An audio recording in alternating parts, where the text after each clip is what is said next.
So, Atlus has given us our first real look at their next major release, Persona 5, in the form of a new trailer. And well, in my opinion, the game looks perfect. So let's cut right to the chase and begin another trailer breakdown video.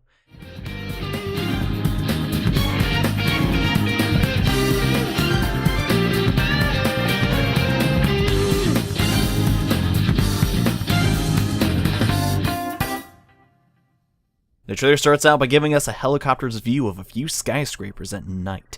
Next, we zoom in and find what appears to be a crowded casino, yet no one seems to be playing anything. Kind of odd. And what's with this extremely tight security? Something tells me this is not your typical game corner. After that, there appears to be a man in black running away in the shadows. We then get a message asking us the question, what awaits? Is glory? ? Or ruin. Then we see our man, our main character, but something seems a little bit different than the last time we saw him a few months ago. Instead of being the calm and collected individual with rather large glasses, we have a defiant looking character that's wearing a mask. Then he just decides jumps out a freaking window like a goddamn champion and sticks the landing, but then he gets caught, presumably. And that is where the animation stops and the music video begins.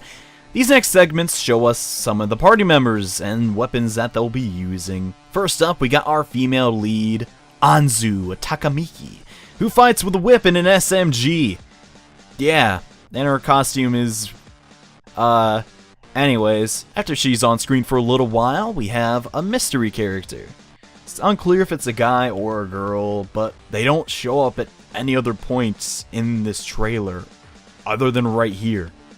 It seems like they have like a fox thing going on, and that's about it. It's pretty mysterious, and my guess is that we'll learn more about them sometime in the future.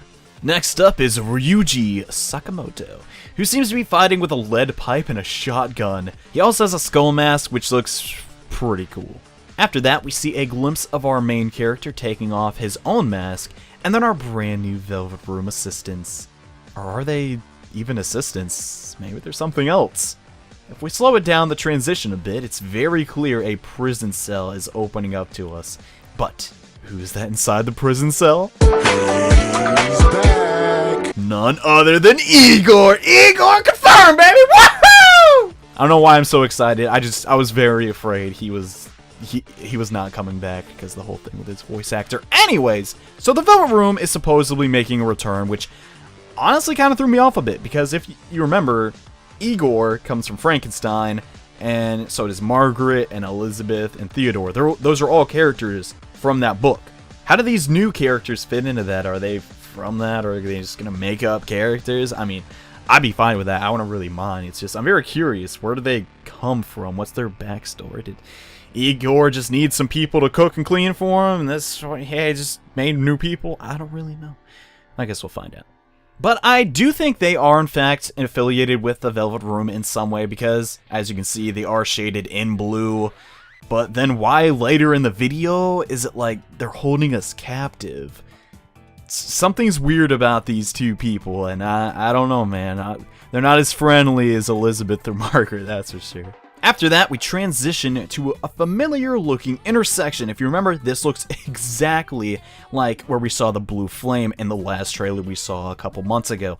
Our protagonist falls down, an explosion occurs, and then a giant winged monster with a top hat and high heels appears and flies away.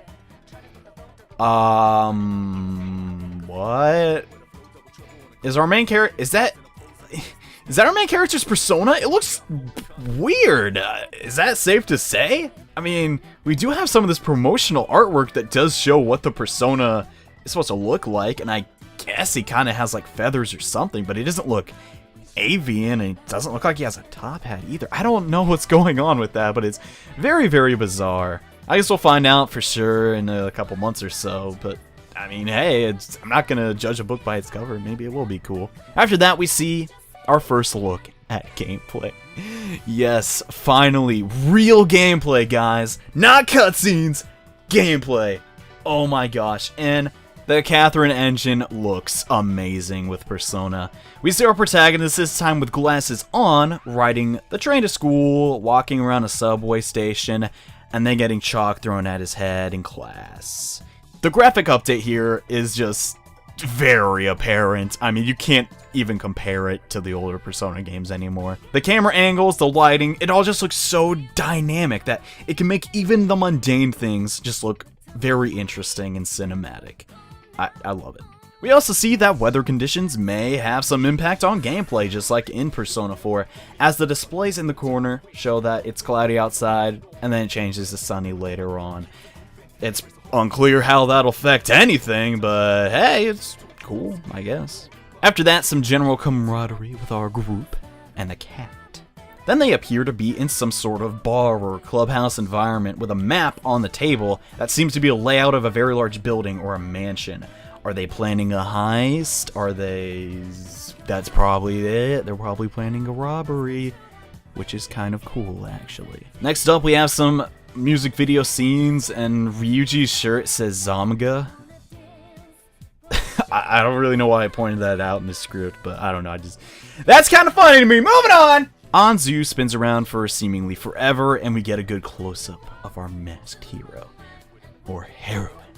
Supposedly, this cat is named Morgana and is female, and fights with a cartoon-styled Falchion and uses a slingshot as a ranged weapon. Nothing more is really known about this character other than that, which makes me extremely curious. Like, why are we teaming up with Felix the cat to rob people? That's so weird to me, I don't know. But personally, I like her. In Persona 3, we have the mascot character Koamaru, and to a lesser extent, Aigis. In Persona 4, we had Teddy. And in Persona 5, we have the cat mascot, Morgana. It's kinda neat. But there are a couple more interesting points about Morgana. While she is on screen, it shows in the background the 7 deadly sins. You know, lust, gluttony, sloth, all that stuff. Are these somehow related to her character? Or are they just there to look cool? Knowing Persona, it's probably the latter, but it would be interesting to see, you know, those themes integrated in the story in some fashion, because, I don't know, I thought they fit really well into, you know, the Persona universe for a while now. After that, we have something that is usually not considered trailer-worthy. Menus, and wow, they look great. Like, seriously, the effort that went into making these is, well, outstanding, to be honest. This menu reveals our characters' names, all except our main character, which is just called Protagonist, and also tells us that Shujin Gokan, I think I'm butchering that a little bit, is the name of the high school that they attend. And now we see our hero's main weaponry choices. He uses a knife and a gun. Not really your typical RPG arsenal, is it? No, it's usually swords, but hey, I think it's cool that, you know, it's just a knife. That's kind of fitting of a thief. A thief couldn't really carry this giant sword around, could he? No. So I think it's kind of cool. Will we have other weaponry types? I'm not sure. It just shows a whole list of knives, so it may be just knives. I don't really know. Next, we have what appears to be a man being mind-controlled and causing a train to crash. No real context behind that. It just kind of happens. And then we go to the next scene, where we get to see what dungeons are going to be like. Now, a lot of people criticize the dungeon designs in Persona 3 and 4, and it's pretty obvious they took that to heart and tried their best to make better-looking ones. Like, look at this. No more small corridors, no more randomly generated dungeons, which I sort of miss. We got open areas with platforming, cover-based stealth action, man. Which I'm still not really too sure how they're going to incorporate that into RPG gameplay, but I'm excited because it's a fresh idea and looks promising. Also, in this scene, there are suits of armor. If you pay very close attention, they very clearly are wearing shadow masks. So I guess that sort of confirms shadows, but not really in the sense that we know them. These could just be overworld enemies. I don't really know. We'll see later on. More animated cutscenes. We got our party members apparently escaping a building that is falling apart, notably with their masks off. Do they need the masks on to explore it? Who knows? But my guess is that our party members will come along with us in these heist scenarios, is what I'm going to be calling them. They just won't be visible on the overworld since, you know, maneuvering 4 characters would be kind of hard during these platforming and sneaking sections. That could not be the case. Maybe your party members are doing something else. I guess we'll just have to wait and see. After that, we got a lizard-themed weapon salesman. Cool. More cool menus. I love it. I love it. But immediately after that, we come across these two twins. Now, you can just barely see. I'm going to try and slow it down as much as I can. That they're visible. It's very obvious it's the two Velvet Room attendants. But why are we in jail? That's the biggest question that comes to mind. Why did these two eye-patched little girls put us behind bars? Did we do something horrible or evil? I don't know, man. I just feel like I'm not really as welcome in the Velvet Room as I used to be. Next up, we got a look at combat, and it looks like we have an all-out attack versus Pyro Jack and two Sandman. Yeah, personas, not shadows.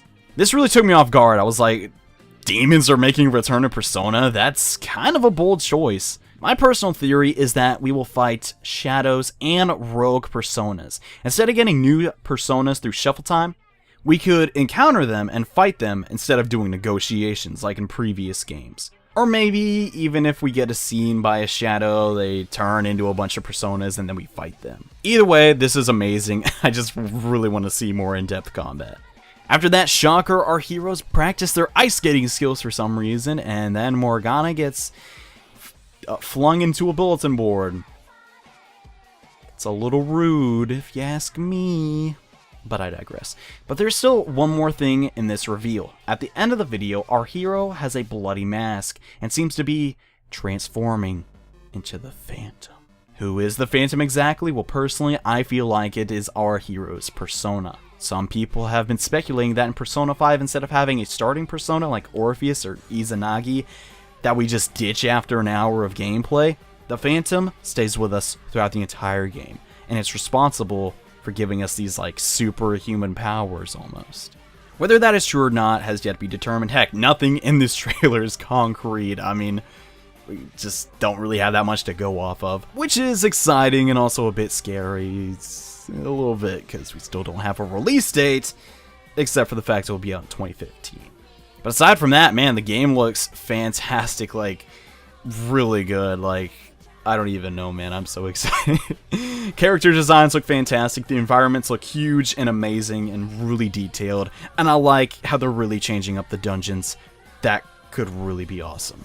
But now I'd like to take time to talk about things that were not shown in the trailer, but I think will be coming back. Number one, we didn't really see any social links at all. But I mean, come on. They're gonna be in the game in some way, shape, or form. I'm extremely confident that social links will be returning, because, I mean, that's the other half of Persona, if you think about it. And having them not come back would honestly be kind of weird. As well, basically, everyone loved them, and fans would be really upset if it didn't come back. Number two, other party members. Some people do not like Morgana, which is honestly a shame, by the way. But some people are very afraid these are the only party members we are going to get. And I would personally just like to make a PSA announcement. I doubt that. Come on, if we don't even have a navigator yet, and that's been a staple for a pretty long time, and they're probably going to show more characters in the future anyway. So rest assured, if you don't want to use the cat on your team, you probably don't have to. And lastly, yes, I am sure that fusing personas will be back. Like, how can people think they won't be back? It's been a series staple since the 80s. Yes, this is still an RPG and not anime meets Splinter Cell, okay? It's still an RPG. Chances are Igor is going to fuse up some new personas, okay? Now keep in mind, I could be totally wrong about everything. I don't work for Atlus. I'm just some stinking nerd. I don't know anything. But chances are that this game won't stray too much from 3 and 4's formula, as those games were very, very popular. There were a couple things wrong with them, but at the end of the day, the gameplay is something that we've grown to love, and it still is a sequel. So, rest assured, these games are going to be fantastic. But before we go, let's recap everything we learned today in sequential order. Masks. Igor's back, baby. Giant bird thing. Chalk throwing physics. Spin to win. Kawaii Neko! Have I talked about the menus yet? Less sucky dungeons. Bam, bam, bam, bam, bam, bam, bam. Jail. And the Phantom. Persona 5 is looking fantastic, guys, and I hope you're even a fraction as excited as I am. But that's pretty much all the info we got. Keep in mind it was still a pretty short trailer, so we will learn more in the coming weeks. There is a Famitsu interview with the game's project lead, so chances are we'll learn some more information when that interview is released. So make sure that you're subscribed to this channel, because if there's even any small Persona news coming out, chances are I'm going to report on it, rest assured. Anyways, thank you all so much for watching this video, and see you in the next Persona 5 discussion. Bye.